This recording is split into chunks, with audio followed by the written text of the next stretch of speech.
Hello po sa inyong lahat mga ka-crypto. Ako po si Pinoy Crypto Trader at sa video na ito ay atin pong pag-uusapan ang tungkol dito kay Cardano or ADA. Ayan, kung saan ang sabi po rito ay Cardano founder reacts as critic forecast ADA exit from top 10. Kaya yan ang founder po ng Cardano ay siya po ay walang iba kundi si Ginoong Charles Hoskinson.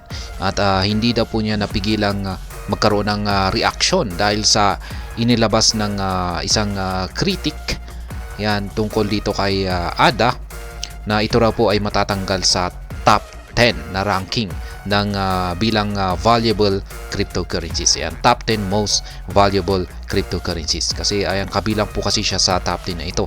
Pero yung inilabas ng critic, yan, yung kanyang forecast or yung kanyang inilabas na spekulasyon dito kay ADA ay matatanggal daw po siya sa top 10 na ito, top 10 na ranking.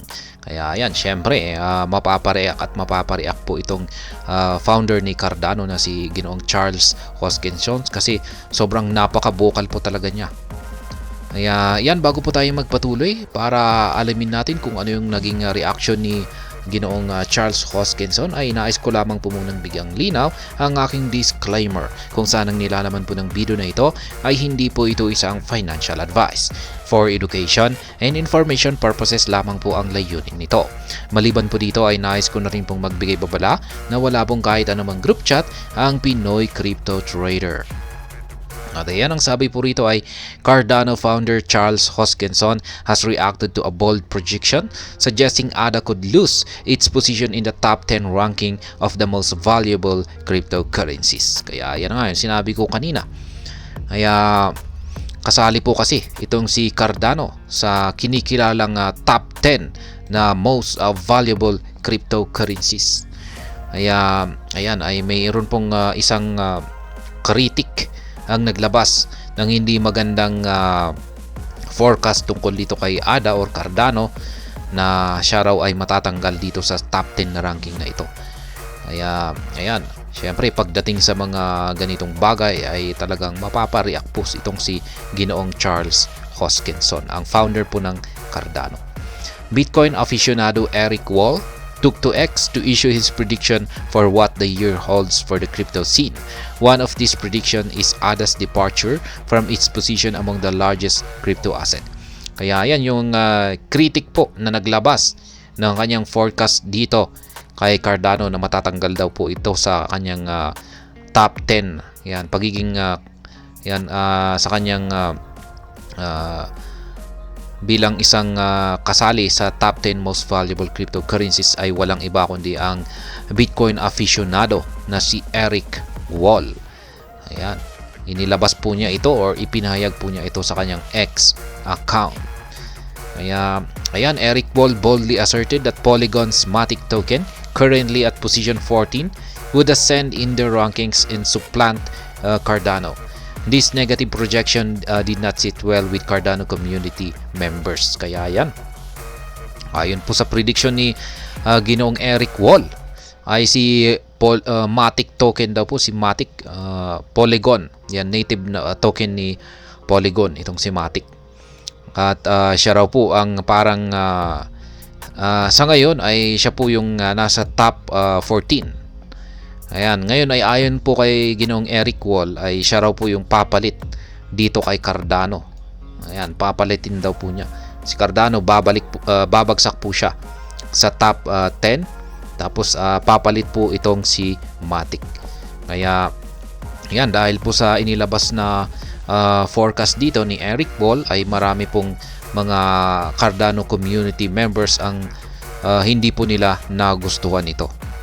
Kaya ayan, Cardano Army reacts. Yan, buong army or community po ni Cardano ang napareact dito. Hindi lamang po pala si Ginoong Charles Hoskinson. One of the leading crypto figures reacting to the post was Cardano's founder Charles Hoskinson. Charles Hoskinson responded with a GIF content bearing a sardonic inscription that read, "Well, we're waiting." Kaya yan.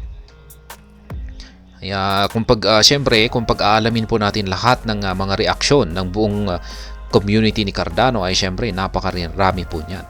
Kaya syempre yung parang titignan lamang po natin dito ay si Ginoong Charles Hoskinson, yung kanyang reaction, kasi siya naman po yung talagang tumatayo bilang parang leader na rin ng community ng Cardano. Kaya yan yung kanyang ginawa po rito bilang response or reaction, ay nag-post po siya ng GIF. Tapos may inscription po dito na nakasulat na, well, we're waiting. Yan, ibig pong sabihin ay naghihintay. Ayan, kami ay naghihintay na mangyayari ito. Ayan. At ito po yung actual na post ni Ginoong Charles Hoskinson, yung kanyang reaction. Ayan, isa pong GIF. Ayan, in response sa sinabi po ni Eric Wall na Cardano falls out of the top 10. Furthermore, Eric Wall's forecast dredged up memories of past inaccuracies, with community members pointing out that the post was not his first forecast of Cardano drop below the top 10. Yan, kung i-check daw po natin yung mga forecast ni Ginoong Eric, yan, sa kanyang mga forecast, mga previous forecast, ay marami daw po itong inaccuracies or hindi po nagkakatotoo. Marami siyang mga forecast na mali-mali at hindi naging totoo. Kaya maraming mga community members ni Cardano ang siyang nagpo-point out dito, na nagsasabi na ayan, lahat naman ng kanyang mga forecast ay mali-mali. Cardano stake pool operator Cardanians, operator Cardanians remark, as early as 2021, Eric predicts that Cardano will drop out of the top 10. Why doesn't he change his strategy and start studying Cardano more? Why doesn't he try DeFi? Ayan. Ito po si Cardanians. Siya po ang operator ng Cardano stake pool.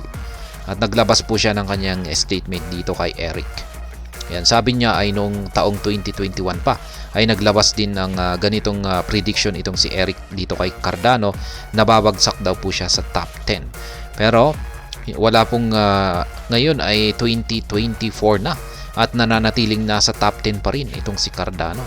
Kaya ang sabi po rito ni Cardanians ay bakit hindi na lamang baguhin ni Eric yung kanyang strategy at pag-aralan na lamang ng mabuti itong si Cardano para mas makilala niyang mabuti kung bakit ganito katindi itong si Cardano.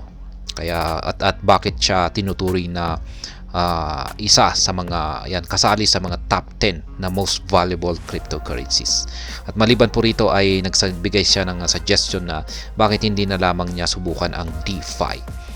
Kaya ito po yung actual na post ni Cardanians. As early as 2021, Eric predicts that Cardano will drop out of the top 10. Why doesn't he change his strategy and start studying Cardano more? Why doesn't he try DeFi? Yan.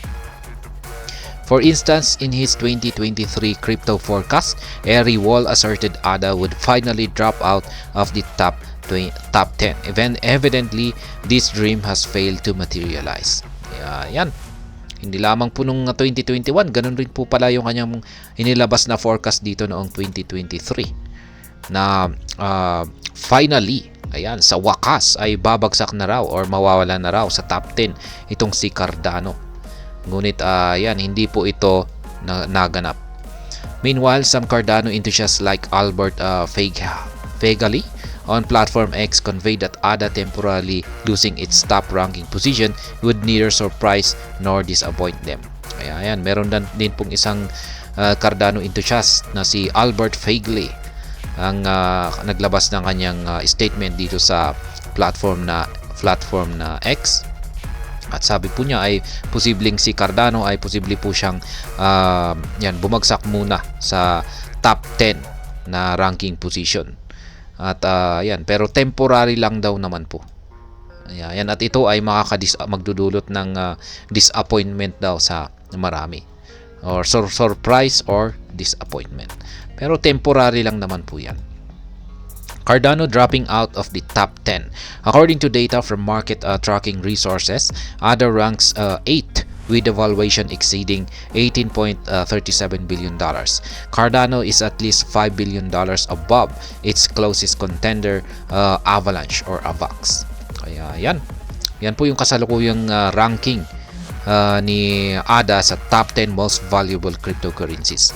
Siya po ay nasa pang-8 or 8 sapagkat meron po siyang valuation or market cap na 18.37 billion dollars.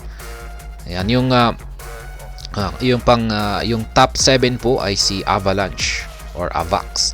At ang lamang po ni Avalanche dito sa kanyang dito sa valuation ni Cardano ay at least nasa 5 billion dollars.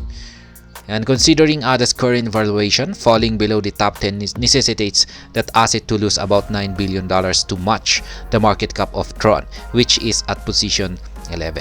Kaya yan, itong si Tron naman po or TRX yung nasa position na pang 11. Ayan.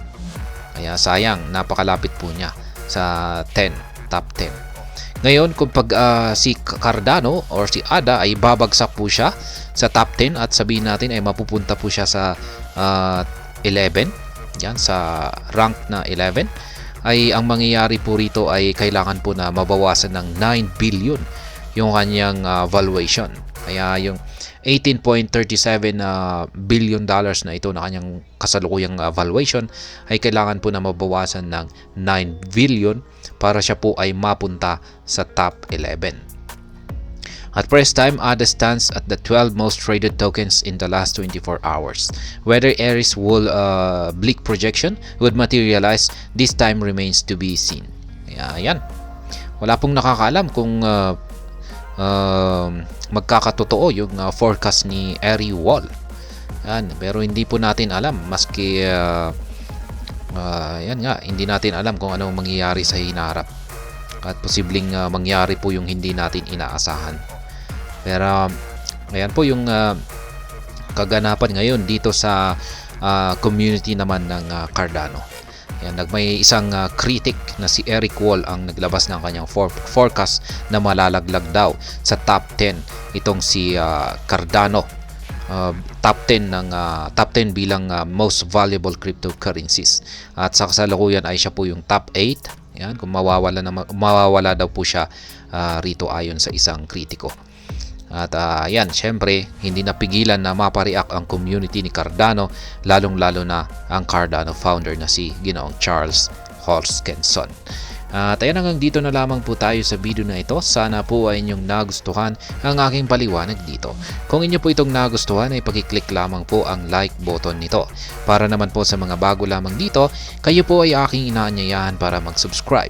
Pag-click na rin po ang bell icon nito dahil ito po ang siya magsisilbing notification nito sa mga bago kong videos na akin pong ina-upload sa aking YouTube channel na ito. Marami pong salamat sa panunood. Ingat po tayo lagi at God bless po sa ating lahat.